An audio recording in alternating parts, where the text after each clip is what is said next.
Light चली गई।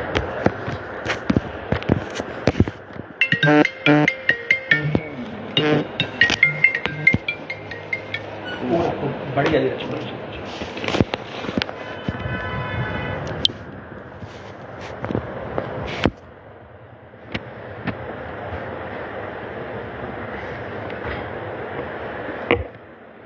जितने साथी जुड़ते जाएं, राज बहादुर भाई, संजय भाई, इसको शेयर करा दो सारे ग्रुपों में, सारे ग्रुपों में ज़्यादा से ज़्यादा शेयर करा दो, फिर अपनी बात रखना स्टार्ट करें।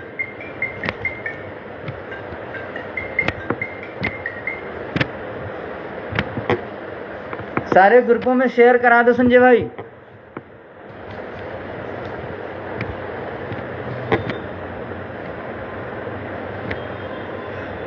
शेन भाई नमस्कार।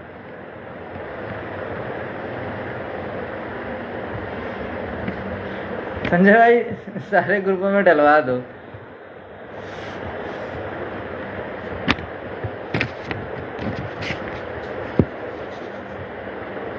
ओके मित्र प्राज्वल भाई, बहुत बहुत धन्यवाद। अभी आपका मैसेज देखा हूँ, फिर मैं सोचा लाइव आने ही जा रहा हूँ, क्या रिप्लाई करूँ। प्रांजल भाई,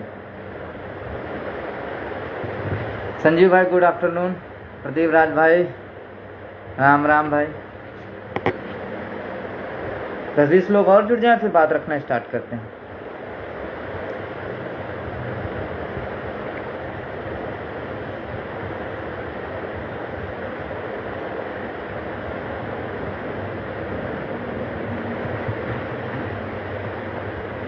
विशाल कसोदन नमस्कार।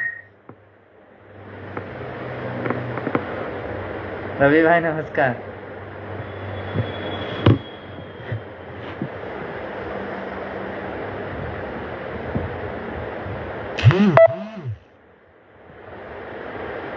चलिए आप लोग शेयर करते रहिएगा और लोग जुड़ते रहेंगे, बाकी जो जुड़ेंगे और उसके बाद ग्रुपों में लिंक चला जाएगा तो लोग वहाँ से भी सूचनाएं लेते रहेंगे। सबसे पहले सभी को नमस्कार, और पूरे प्रदेश और व्यक्तिगत हमारी तरफ से पूरे अहले वतन को और पूरे प्रदेशवासियों को ईद की हार्दिक मुबारकबाद। ईश्वर करे इस ईद पर सभी की जो भी इच्छाएं हैं वो पूरी हों, और अल्लाह से भी यही दुआ है कि सब स्वस्थ रहें, मस्त रहें। बात करते हैं अपने मुद्दे को लेकर के, जिस पर कल सत्यपाल भाई कुछ काम था, इस वजह से हम गायब हो गए थे, स्वास्थ्य नहीं सही था। बात रखते हैं क्योंकि कल एक बेसिक विभाग में माननीय शिक्षा मंत्री सतीश द्विवेदी का नाम है, संदीप सिंह के साथ मीटिंग थी, और मीटिंग का सार क्या रहा क्या नहीं रहा लगभग विजय भाई ने आप लोगों को बता ही दिया। और चूँकि कई लोग मेरे पास भी फ़ोन कर रहे थे, परेशान थे, तो मैंने कहा ठीक है, मैं टाइम निकाल करके। एबीएस भाई बहुत बहुत आभार आपका ज्वाइन करने के लिए। आप यार एक बार एबीएस देशबंधु भाई, आपसे निवेदन है कि एक बार आप टाइम निकाल करके चंदन भाई से संपर्क कर लीजिएगा। बहुत बहुत धन्यवाद एबीएस भाई, आप एक बार चंदन से बात कर लीजिएगा, बड़ा मुरीद हैं आपके नाम से, शायद उन तक कि हमारी बात पहुँचे, तो आप ज़रूर एक बार चंदन भाई से संपर्क करिएगा। खैर बात रखते हैं अपनी मीटिंग। कल हुई, जो लोगों में सबसे बड़ी उहाँ पुहाँ की स्थिति थी, और वो ये थी कि भाई मैं समझता हूँ कि होनी भी चाहिए, क्योंकि जिस तरीके से लोगों ने लोगों के बीच एक मैसेज फॉरवर्ड किया कि यहाँ पर केवल और केवल लोग रिविजिट करने का प्रयास कर रहे हैं और सोच रहे हैं कि उसमें किसी भी तरीके से 2,500 सीटें मिल जाएं, रंजीत यादव, विजय भाई या अन्य लोग जिनका भी होना है वो उत्तर कुंजी के माध्यम से या रिविजिट के माध्यम से आ जाएंगे तो उनका हो जाएगा, इसलिए ये लोग इस चीज़ का प्रयास कर रहे हैं।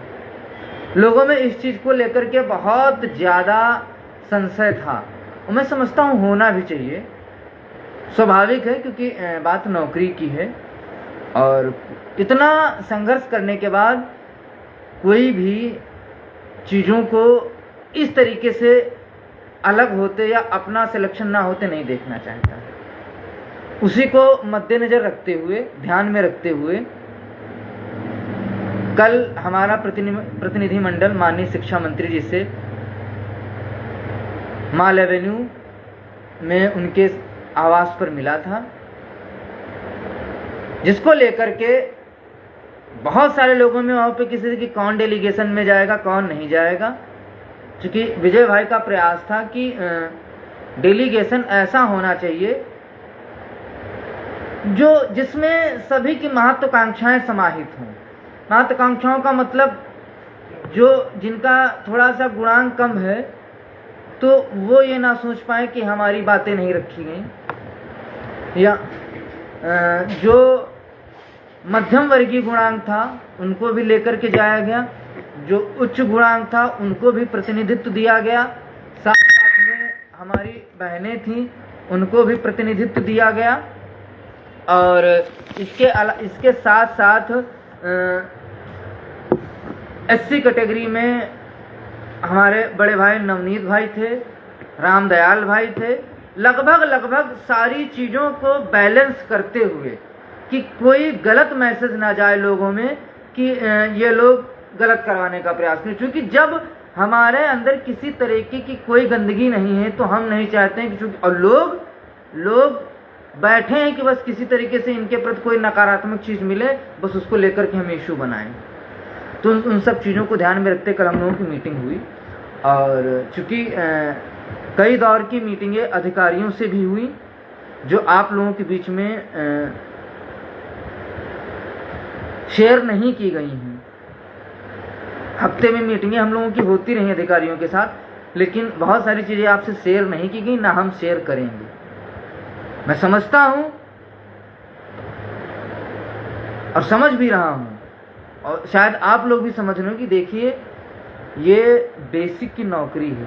आप सोचिएगा कि एक ट्रांसफ़र कराने के लिए, इवन मैं समझता हूँ कि यदि किसी व्यक्ति की सैलरी फंस जाए, उस सैलरी को बहाल कराने के लिए आपको 6-6 महीने, साल भर अधिकारियों के चक्कर लगाने पड़ते हैं। न अधिकारी मिलने को तैयार होते हैं, न माननीय शिक्षा मंत्री जी मिलने को तैयार होते हैं।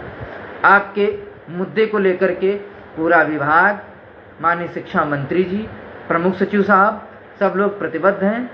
ये बात मैं नहीं बोल रहा हूँ, हमारी बड़ी बहन सुमन जी हैं, सुमन बघेल जी, वो स्वयं प्रमुख सचिव से मिली हैं। उनसे उन्होंने खुद अवगत कराया है कि चीज़ें हम लोग चाह रहे हैं कि आपके साथ हों।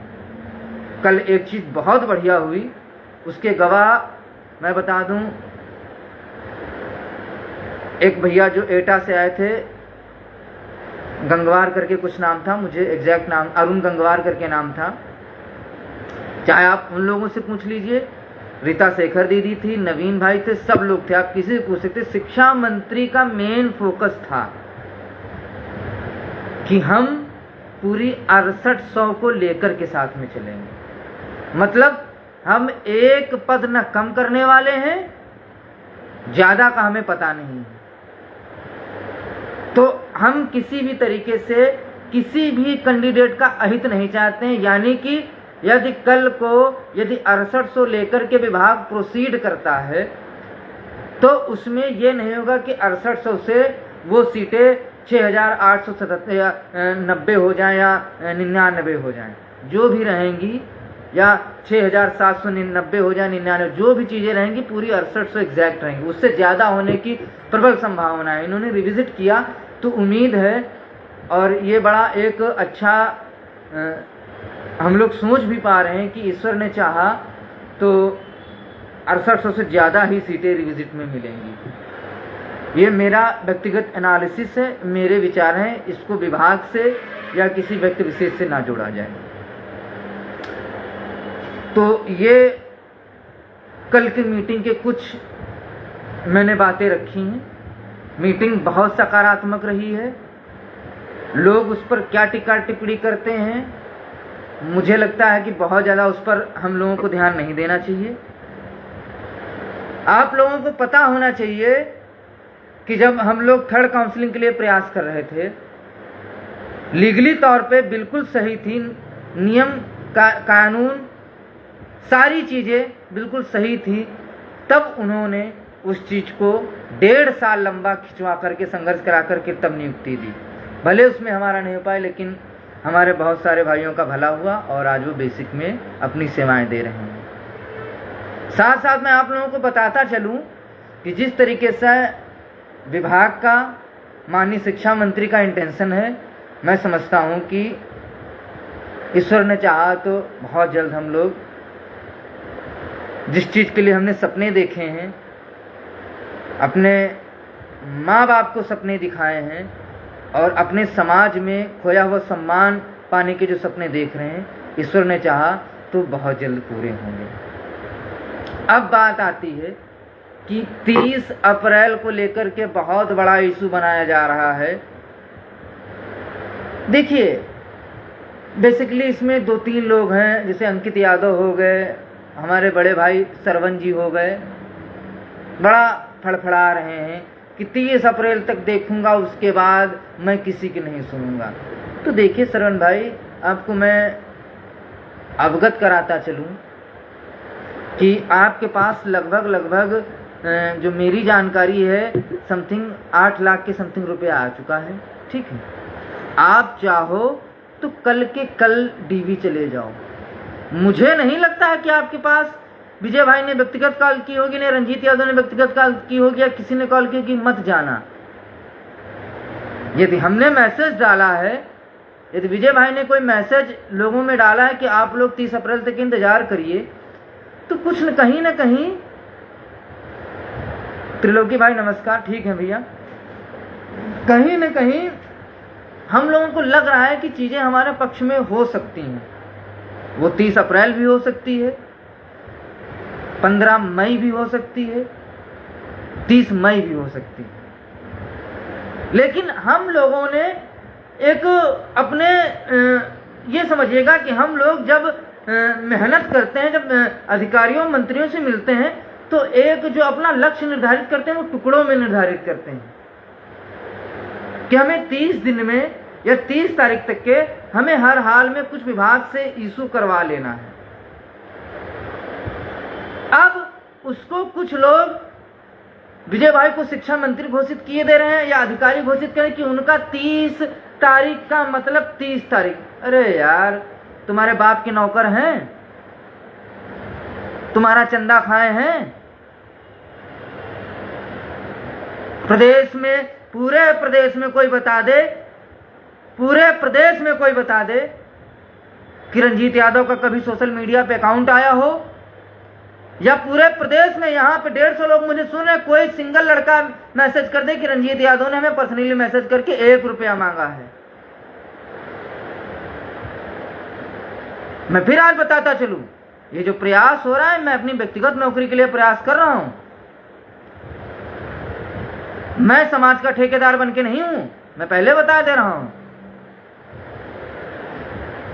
हाँ, मेरे प्रयास से यदि 6800 भाइयों का हो रहा है, बहुत अच्छा। थर्ड काउंसिल में प्रयास किया गया, 6696 लोग नौकरी कर रहे हैं, हमारा नहीं हुआ। हमने कहीं ऊंच नीचे लकड़ी नहीं की कि हमारा नहीं हुआ तो मतलब जब तक रंजीत यादव तक के मेरिट ना आए तब तक चीजें गड़बड़ ही चल रही हैं। हमने उसको अपना भाग्य मान करके स्वीकार किया कि मेरी किस्मत में नौकरी नहीं थी, मैं आगे बढ़ गया। मैं स्पेशली निवेदन करूंगा सरवन भाई से और अंकित यादव से कि तुम्हारे बाप के नौकर नहीं है, ठीक है, जो तुम हमारे हारने का इंतजार करो कि 30 अप्रैल जैसे खत्म होगी हम डीवी चले जाएंगे। अरे तुमको रोका किसने है यार डीवी जाने से? तुम कल चले जाओ, तुम आज चले जाओ, मन करे अभी के तुरंत चले जाओ। तुमको रोका किसने है? तुम्हारे पास 8 लाख रुपए है, जैसे मन करे वैसे चले जाओ। लेकिन जो नौकरी तुम्हें 2 महीने में, 15 दिन में मिलनी है, क्या कोई गारंटी लेने वाला है? आप 2 महीने, सिंगल बेंच का ऑर्डर है 3 महीने का, आप 3 महीने इंतजार नहीं करोगे, लेकिन डीवी और सुप्रीम कोर्ट के लिए 3 साल का इंतजार करना मुनासिब समझते हो? कोई जिम्मेदारी लेगा कि हमारा केस अनलिस्टेड जीवन में कभी नहीं होगा? कोई जिम्मेदारी लेगा कि सरकार की तरफ से एजी मौजूद रहेंगे? कोई जिम्मेदारी लेगा कि जज साहब परमानेंट हमारा केस सुनेंगे? कोई जिम्मेदारी लेगा कि सरकार की तरफ से परमानेंट वकील हमारा मौजूद रहेगा? कोई गारंटी लेगा कि सरकार नहीं भगेगी? कोई गारंटी लेगा कि भास्कर एंड कंपनी के वकील जो है हर डेट पे मौजूद रहेंगे? कोई ये गारंटी लेगा कि जनरल के वकील अपना वकील भेजेंगे? है किसी की हिम्मत? जिस तरीके से आज सरवन भौंक रहे हैं, चिल्ला रहे हैं, परेशान हो रहे हैं, मैं कह रहा हूं कि हमने 30 अप्रैल की डेडलाइन दी, हम तुमसे 6 महीने की डेडलाइन मानते, तुम फाइनल करा पाओगे? तुम्हारे औकात है फाइनल कराने की?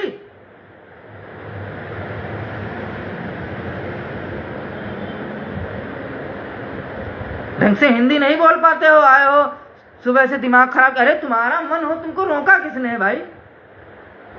तुमको रोका किसने है? मुझे तो नहीं लगता किसी ने रोका। तुम्हारा मन करे तुम आज फाइल कर दो, लेकिन याद रखना कि इस बार पिछली बार का नहीं था कि राज बहादुर जैसे हमारे भाइयों को तुमने पैसा ले लिया और याची ही नहीं बनाया, फिर वो हमारे पास फोन कर करके परेशान हो रहे हैं। कईयों शिकायतें तुम्हारी हैं, हमें उससे कोई लेना देना नहीं। हम फिर कह रहे हैं कि तुम्हारा मन करे आज तुम चले जाओ, टेबल पर फाइल देखने वाला तुम ही हो ना, भीमसेन यादव? नहीं भाई, हम नहीं। तुम्हारी अम्मा थी या तुम्हारी बहन होगी, हम तो नहीं थे। तुम्हारी अम्मा या तुम्हारी बहन में से कोई था, हम नहीं थे। ठीक है, तो मैं बता दूं कि यदि आपको जाना है तो आप तत्काल जाओ।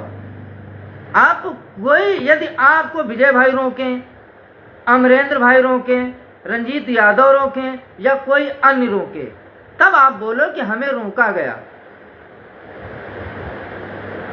हमें रोका गया, हमें जाने से रोका गया।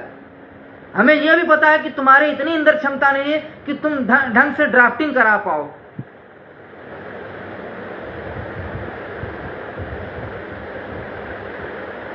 हमें यह भी पता है कि तुम्हारी इतनी औकात नहीं कि तुम ढंग से ब्रीफिंग करा पाओ या ड्राफ्टिंग करा पाओ। ड्राफ्ट नहीं करा पाओगे अपनी अपील, और बताओ कौन कहता है कि हम सिंगल बेंच से हार गए हैं? 6800 बहाल होती और एक तरीके से इनडायरेक्टली जज ने लिबर्टी दे दी है सरकार को।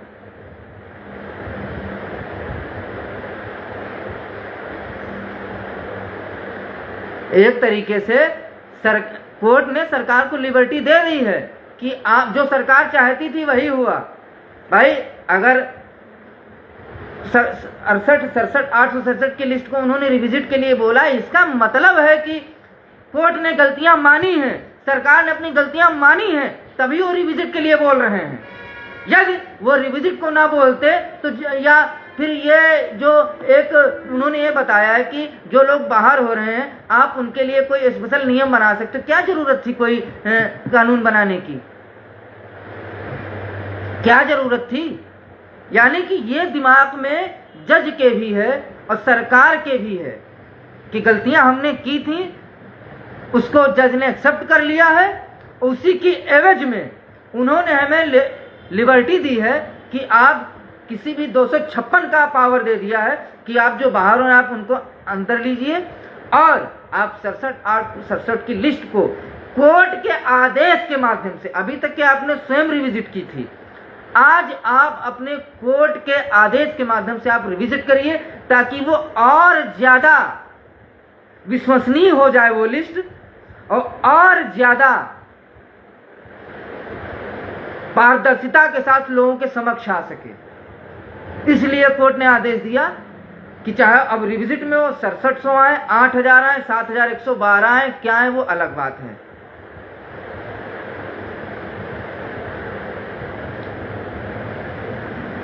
वो कौन आते हैं वो अलग बात है, कितनी सीटें आती हैं वो अलग बात है, लेकिन अपनी महत्वाकांक्षाओं के लिए व्यक्तिगत हमको टारगेट करना या रंजीत को टारगेट करना है, विजय को टारगेट करना कहां तक के सही है? हमें पता है आप में से कोई भी डीबी जाएगा, कोई भी डीबी जाएगा, वो हमारे ऊपर, विजय भाई के ऊपर, अमरेंद्र के ऊपर लांछन जरूर लगाएगा, 100% लगाएगा। क्योंकि जब तक आप लांछन नहीं लगाओगे आप मार्केट में फेमस नहीं हो पाओगे।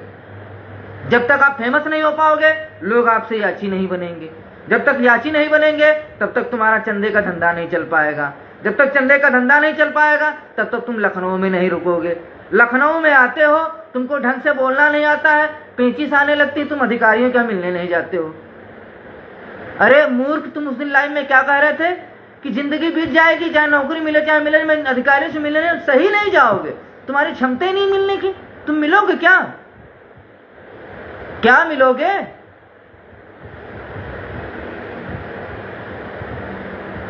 क्या अधिकारियों से मिलोगे? तुम्हारी क्षमता है मिलने की?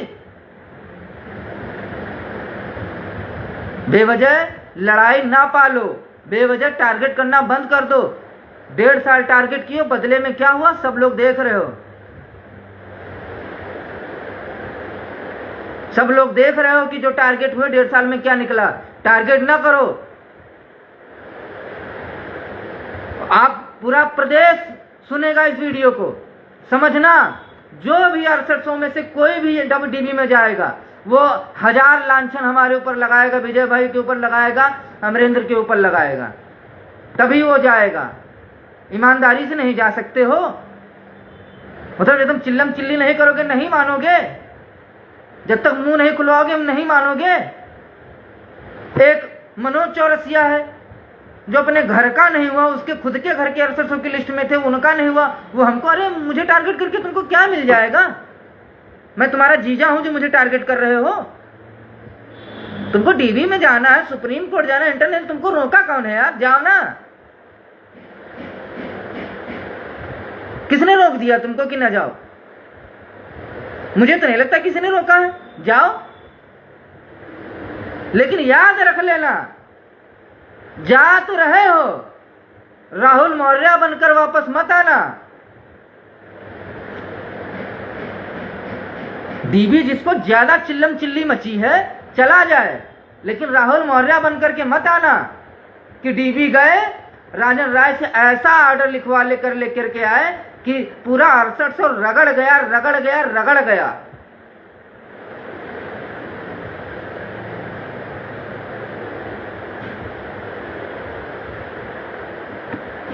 स्टे नहीं हटवा पाए।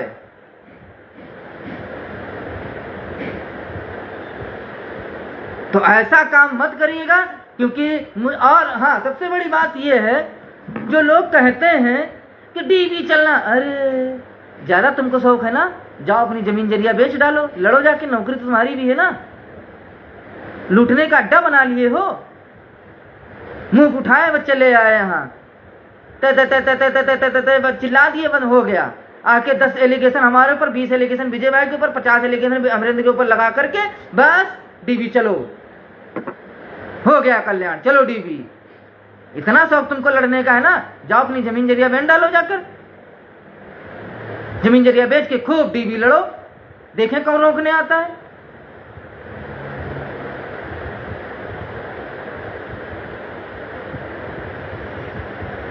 आए हैं ज्ञान देने। हाँ, एक चीज और, सरवन चौरसिया का कल मैं एक कमेंट देख रहा था, यदि 30 मई अप्रैल तक के यदि हम लोग डीबी नहीं गए, उसके बाद कोर्ट बंद हो जाएगी, तो जिम्मेदार कौन होगा? बता दो, जिम्मेदार हम होंगे, रंजीत यादव होंगे, कह दो, कह दो, रंजीत यादव जिम्मेदार होंगे, विजय यादव जिम्मेदार होंगे। यदि 3 महीने के अंदर हम लोग याची नहीं बने तो हमारी 6800 लिस्ट की तरीके से पैरवी कौन करेगा? एसएस पैरवी कौन करेगा? अरे याद कर लो, बहुत अच्छे से आप लोगों को मैं अवगत करा दूं, बहुत अच्छे से अवगत करा दूं। जब 6800 की लिस्ट आई, उससे पहले 2 साल से 1356 का मामला चल रहा था, रॉबिन सिंह उसमें थे, ठीक। उसके बाद भी 2 साल के बाद मैं बता दूं, जब 6800 की लिस्ट आई है, उसके बाद भारती पटेल की याचिका आई। चाहते तो कोर्ट नहीं एक्सेप्ट करती, नहीं तुम शुरू में क्यों नहीं आए, अब नहीं जुड़ पाओगे। हाँ, ये कैसे होता है? कहीं कुछ जज ने बोला, उनका लोकस था, उसको लगा हम पीड़ित हैं, जज ने कहा सुनेंगे हम। 2 साल के बाद वो आई। इसके अलावा जर्नल की तरफ से एक और याचिका आई थी जिस पर सरकार से काउंटर मांगा गया था, मुझे नाम नहीं याद आ रहा इस समय। वो तो अभी रिसेंटली 3 महीने 4 महीने पहले आई थी, ऑर्डर के आने के 2 महीने पहले आई थी। कैसे एक्सेप्ट हो गई कोर्ट में? मतलब तुम ही एक ज्ञानी हो कि 3 महीने के अंदर नहीं जाएंगे तो कुछ नहीं होगा। तुम एक दिमाग लगा तो बाकी सब पागल हैं। तुम जो है बादाम खा के पैदा हुए हो, बाकी सब जो वहां गोबर खा के पैदा हुए हैं। क्यों लोगों को मोहिनी तिवारी किसी से पूछना कभी पहले थी? सरकार को उस पर भी काउंटर देना पड़ा। मोहिनी तिवारी पे ऑर्डर आने के 3 महीने पहले वो आई थी कोर्ट में। कोर्ट चाहता तो उसको एक्सेप्ट ना करता कि नहीं करेंगे एक्सेप्ट, लेकिन करना पड़ा ना। सुप्रीम कोर्ट का आदेश है, ठीक है। यदि कोई पीड़ित है वो साल भर बाद आए चाहे 2 साल भर बाद आए, यदि मामला उसका कोर्ट में चल रहा है, वो अपना भी उसमें पार्टी बनकर के यदि अपनी भी बात रखना चाहता है, वो स्वतंत्र है, अपनी बात रख सकता है। कोर्ट इसीलिए बनाई गई है। लोगों को भ्रमित ना करो। मोहिनी तिवारी 2.5 साल के बाद कोर्ट में आई थी, उस पर भी सरकार को काउंटर देना पड़ा। और यही लड़ने वाले सुशील और भास्कर थे, सरकार का काउंटर नहीं ले पाते थे।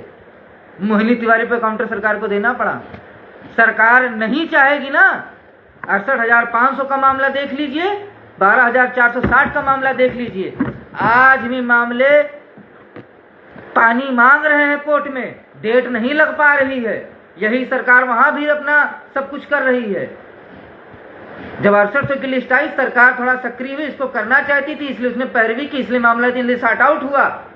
नहीं तो मैं बता दूं, जिंदगी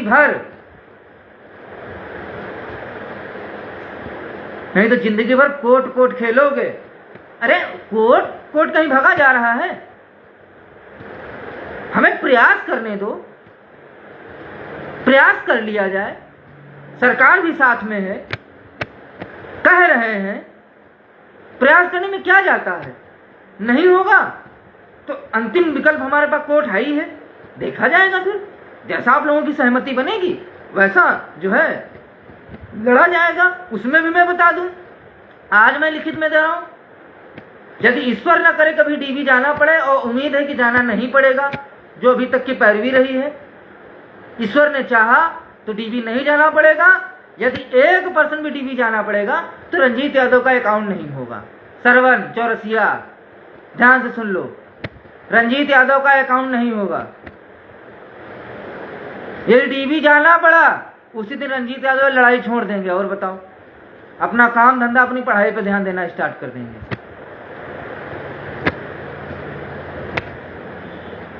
कहना बहुत कुछ चाहते हैं, लेकिन कुछ मर्यादाएं हैं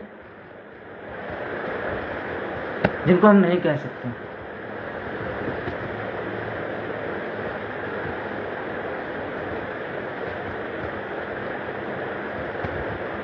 वीरेंद्र गुप्ता, कब तक के प्रयास करेंगे बड़े भाई? जब तक के हमें आखिरी उम्मीद दिखेगी तब तक हम प्रयास करेंगे।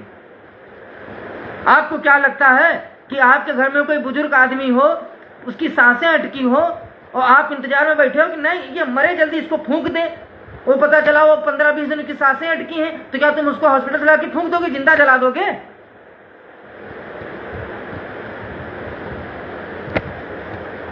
जब तक कि हमें अंतिम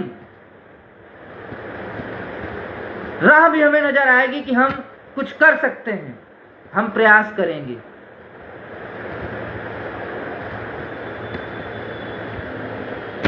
हमारा अंतिम विकल्प कोर्ट है, लेकिन पहला विकल्प केवल और केवल अपनी पैरवी है, वो भी विभागीय अधिकारियों, मंत्री जी के साथ। वीरेंद्र भाई, आप ही के जैसे बहुत सारे लोग थे, आप भी थर्ड काउंसलिंग में जुड़े थे, ठीक है। आप भी इसी तरीके से परेशान होते थे कि भाई कब आएगी 1.5 साल यही हो रहा, बहुत जल्द। हुई ना? हुई कि नहीं हुई? आतुर मत हो। जब दौड़ना हमको है, प्रयास करना हमको है, पैसा तुमसे लेना नहीं है, अपने पैसे से हम प्रयास करें, तो तुम घर बैठे क्यों आतुर हो रहे हो भाई?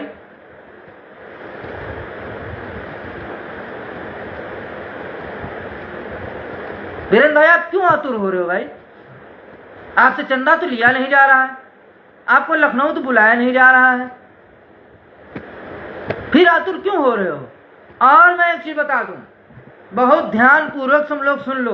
देखिए, हम लोग निश्चल भाव से, किसी भी तरीके से कपट कुंठिता की भावना से ग्रसित होकर कोई काम नहीं कर रहे हैं, और ना ही हम पैसे ले रहे हैं, न हमारी जरूरत है पैसे की। हम जो भी प्रयास कर रहे हैं, हमारे लोग जो भी लगे हुए हैं, उनकी व्यक्तिगत महत्वाकांक्षाएं, नौकरी, अपना परिवार, उनको ध्यान में रखते हुए हम 6800 की पैरवी अधिकारियों और मंत्री जी से कर रहे हैं। हम आपसे पैसा लेके कोई काम नहीं कर रहे हैं कि आप हमारे ऊपर कोई एलिगेशन लगाएं। और मैं बता दूं, ध्यान से सुन लो, अब कोई एलिगेशन लगाना भी नहीं।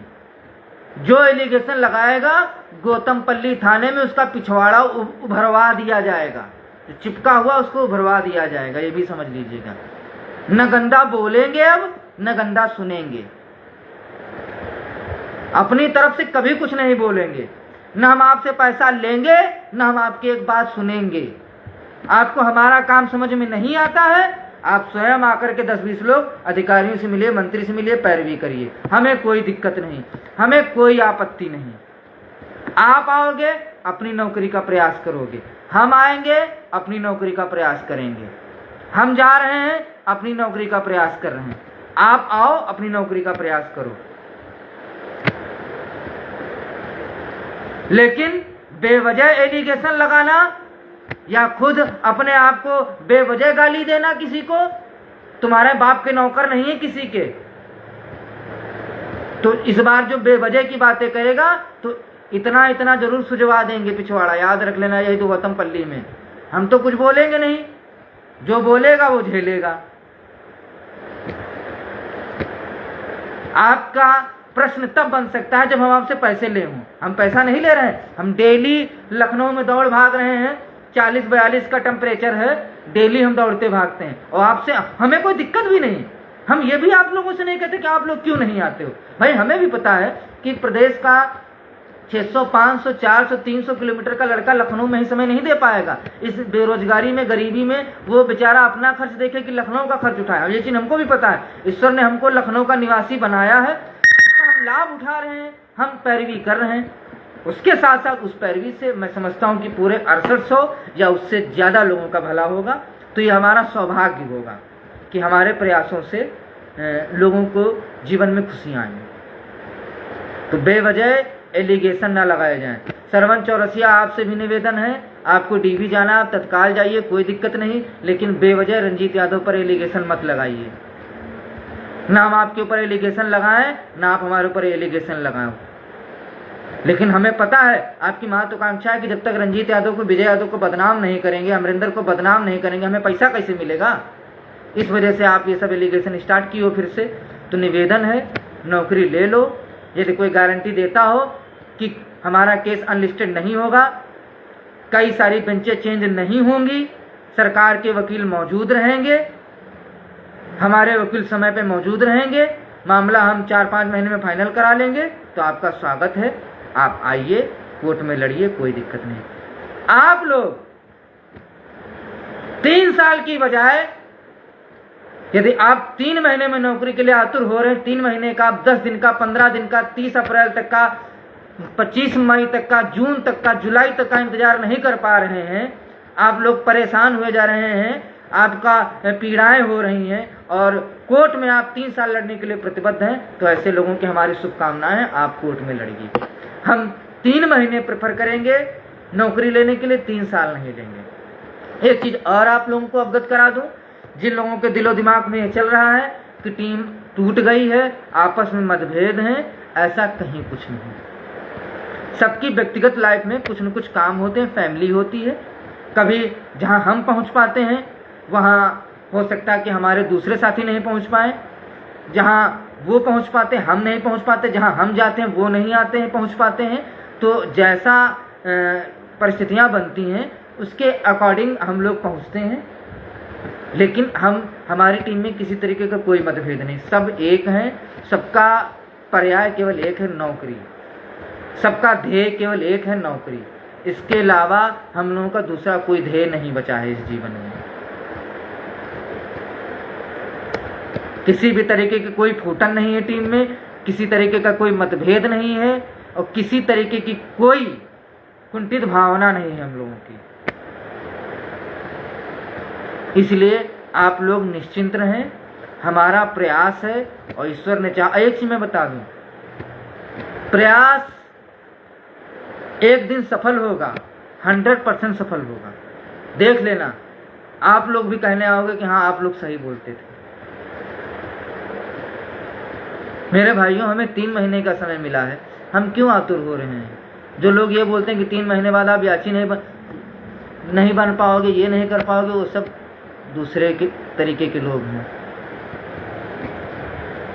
आप लोग परेशान ना हो, चीज़ों को जैसे चल रही चलने दीजिए, बहुत अच्छे ट्रैक पे चल रही हैं। मेहनत पे भरोसा कल भी था, आज भी, आगे भी रहेगा। बाकी किसी का कोई प्रश्न हो तो 5 मिनट का समय है, आप लोग प्रश्न पूछ लीजिए, हम जवाब दे देंगे। कोई बात छूट रही हो तो आप लोग बोल दीजिए, हम जो है जवाब दे दें उसका। हाँ, आपको सहयोग यदि करना है, यदि कुछ सहयोग करना है आप लोगों को, 10 रुपए, 20 रुपए, 10 रुपए, 20 रुपए, 5 रुपए, 51 रुपए, 101 रुपए, 201 रुपए, 11 रुपए, 21 रुपए, यदि आपको सहयोग करना है तो हमारे धरने में हमारे भाई बैठे हैं, रामदयाल भाई, अवनीश भाई और भी हमारे साथ के भाई हैं, उनको आप सहयोग करा दीजिएगा और कर दीजिएगा।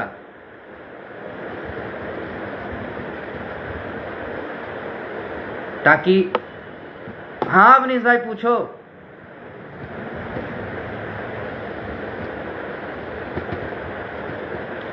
उम्मीद है संजय धनंजय भाई जुलाई की डेट जाएगी। रामदयाल भाई का अकाउंट जारी हुआ है, हम नहीं कह रहे हैं आपसे कि 1000, 2000, 3000 सहयोग कर दीजिएगा। पूछ लो अवनीश, पूछ लो। लेकिन आप लोग 21 रुपए, 11 रुपए का, 51 रुपए का, 101 रुपए का, 201 रुपए का सहयोग जरूर कर दीजिएगा। 6800 लोग हो, यदि उसमें से 500-600 लोग भी 11-11 रुपए का सहयोग कर देंगे तो उन भाइयों को थोड़ा सा राहत मिल जाएगी, घर से राशन पानी नहीं मंगाना पड़ेगा और उनको भी धरना करने में भी ऊर्जा प्राप्त होगी। रामदयाल भाई का अकाउंट है, आप लोग उसको जारी करा दीजिए, उस पर पैसा डाल दीजिए। अवनीश पूछो।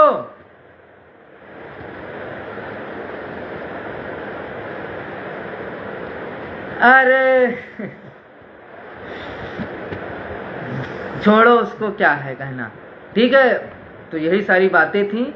बहुत सारी बातें जो आपके समक्ष नहीं रखी जा सकती वो नहीं रखी गई हैं, वो अंदर की चीज़ें हैं। बाकी ये समझिएगा कि बहुत जल्द कल्याण होने जा रहा है। वीरेंद्र कुमार भाई लखनऊ आ जाओ, दुख की घड़ी कल समाप्त करा देंगे। आओ तो एक बार आके फ़ोन नहीं करते हो कि लखनऊ आए हैं, फ़ोन कर लो, बात कर ले। घर बैठे बैठे पीड़ित हुए जा रहे हो। नहीं प्रांजल भाई, बिल्कुल देखिए, कोर्ट, हम फिर बता रहे ना, कोर्ट हमारा अंतिम विकल्प है। कोर्ट हमारा अंतिम विकल्प है। हमारा प्रयास है एन प्रकरण किसी भी तरीके से, केन प्रकरण किसी भी तरीके से बाहर से काम हो जाए। राजेंद्र सिंह सिंसनवार मंत्री से क्या हुआ? मंत्री जी ने बोला कि बहुत जल्द नियुक्ति मिलेगी। सुशीला बहन क्या है क्वेश्चन? नहीं लालचंद्र यादव, हम सब आपके साथ ना, हमारे साथ न रहो, अपनी नौकरी के साथ रहो। हमारे साथ रह के क्या करोगे? कि हमारी जमीन जायदाद बंटवाओगे? हम हिस्सा नहीं दे पाएंगे। हमारे साथ रहने का प्रयास मत करो, अपनी नौकरी के साथ रहो। हाँ सुशीला बहन, बिल्कुल करना चाहते हैं और प्रतिबद्ध भी हैं। उसको लेकर के मीटिंग भी हो गई, निर्णय भी लिए जा चुके हैं सुशीला बहन।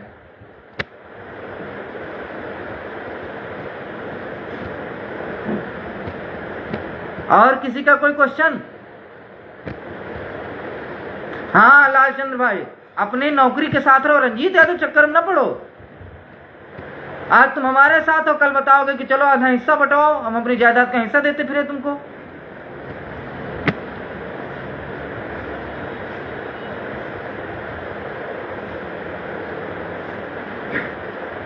अपनी नौकरी के साथ रहो। और मैं बता दूं, सब लोग बीटीसी बीएड पास हो, अपने को स्वयं समझो, जानो, समझो हर तरीके से। और एक चीज बता दें, एक मीडिया प्रभारी है, उबला जा रहा है। मैं देख रहा हूं दोनों चौरसिया बंधु जो है इस समय मीडिया प्रभारी के मार रेल बनाए पड़े हैं, क्योंकि मीडिया प्रभारी उधर रेल बनाया है और मीडिया प्रभारी की ये लोग रेल बना रहे हैं। बड़े भाई सुशील कश्यप जी को ईद की मुबारकबाद और शुभकामनाएं। जानकारी ये भी मिली है कि सुशील और भास्कर भाई ने लगभग 3000 लोगों को याची बनाया है 2000 के हिसाब से एवरेज। ये जानकारी हमें राजेश चौधरी ने 3 दिन पहले फोन पे जानकारी दी थी कि रंजीत भाई हमारे पास लगभग 3000 याची बन गए हैं, जिनमें से 500 रुपए पर याची के हिसाब से हमें दिया जा रहा है और 2000 रुपए भास्कर और सुशील भाई ले रहे हैं। इस हिसाब से 60 लाख रुपए हमारे पास आ चुके हैं। उस 60 लाख में हमने 10 लाख में अपनी ड्राफ्टिंग करा ली है, वकील को भी उतार दिया, 50 लाख रुपए हमारे अंदर हो गए। अब बताओ नौकरी की चाहत किसे है? चाहत रंजीत यादव का, अमरिंदर को, विजय को, इसलिए लखनऊ में दौड़ रहे हैं। वो लोग आराम से काला फिराक पहन, अब हम सॉरी कोर्ट के बारे में कुछ नहीं बोलूंगा, माफ करिएगा आप लोग। कोर्ट का काला गाउन पहन करके फोटो डाल देते हैं सुशील उशील और कहते हैं देखो हम प्रतिबद्ध हैं, हम प्रतिबद्ध हैं। अब ये तो सुशील भाई आप अपने चौधरी जी से पूछेगा, वो सही बताने की झूठ बोल रहे हैं, हमें तो नहीं जानकारी है। तो भाई मैं बता दूं, आप 10 साल नौकरी करोगे, 1 साल में 6 लाख कमाओगे। 10 साल नौकरी करोगे तब 60 लाख रुपए बनेगा। यहाँ लोग 15 दिन में 60 लाख रुपए कमा लिए हैं। तो नौकरी की जरूरत किसको है? और भी सुप्रीम कोर्ट का मामला उधर सेट कर रखे हैं।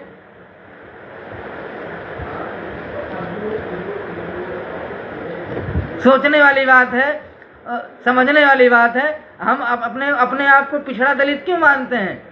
60, 61, 62, 63, 64 वाला नौकरी का दावा ठोकरा करा, याची लाभ मिलेगा। हाँ, और चंद्रचूड़ साहब वहां याची लाभ लिए बैठे हैं सुप्रीम कोर्ट में।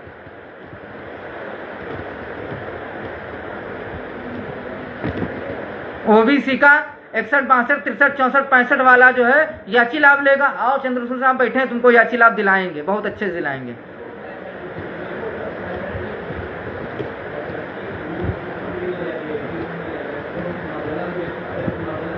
हाँ, तुमको याची लाभ दिलाएंगे।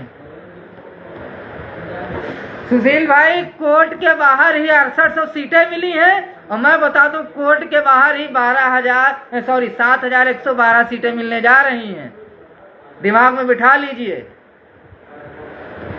और सुशील भाई मैं बता दूं, सुप्रीम कोर्ट तक के चक्कर लगाओगे, 2-2, 3-3 एजेंसियां और खोल लोगे, मजे ले रहे हो पूरे। हाँ बिल्कुल, जो है गाड़ियां बुक हो गई, सारी चीजें हो जाएंगी। लेकिन मैं बता दूं, आप लोग जो है पिछड़े दलितों की पतलून ढीली कर दिए हो। खुद तो मजबूत हो गए हो, लेकिन पिछड़े दलितों की पतलून ढीली कर दिए हो। इतना तुम लोगों ने मोह दिखा दिया है उनको।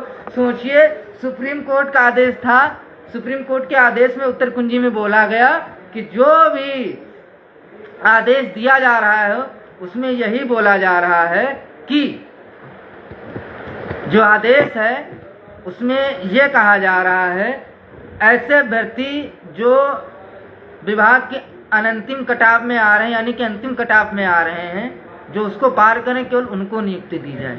61, 62, 63, 64, 65 ये अच्छी लाभ लेंगे। चंद्रचूड़ साहब वहाँ बैठे हैं, बिल्कुल बगैर छिला हुआ बांस लिए बैठे हैं इस बार। और सुशील भाई हम देखेंगे कैसे झबला उठा के भगते हो इस बार। चलिए, आप सभी का बहुत बहुत धन्यवाद जुड़ने के लिए, शुभकामनाएं। सुशील भाई नाराज मत होइएगा, थोड़ा सा मजा ले लिया हूँ, उस चीज़ के लिए नाराज मत होइएगा। आप बड़े भाई हैं हमारे, आपका बड़ा सम्मान है और आप छोटे भाई के तौर पे हमेशा प्यार करते हैं हमें। हमारा आपका स्नेह संबंध ऐसे बना रहे। ठीक है, बहुत बहुत धन्यवाद आप सभी का जुड़ने के लिए, हमारी बातों को सुनने के लिए। श्रवण भाई, आपसे भी निवेदन है, चीज़ों को बहुत ज़्यादा हमारे दिल पे मत लीजिएगा। आप आरोप प्रत्यारोप नहीं करोगे, रंजीत यादव कभी नहीं बोलेंगे। आप सभी का बहुत बहुत धन्यवाद। एक बार फिर से ईद की सभी को तहे दिल से हार्दिक बधाइयाँ एवं शुभकामनाएं।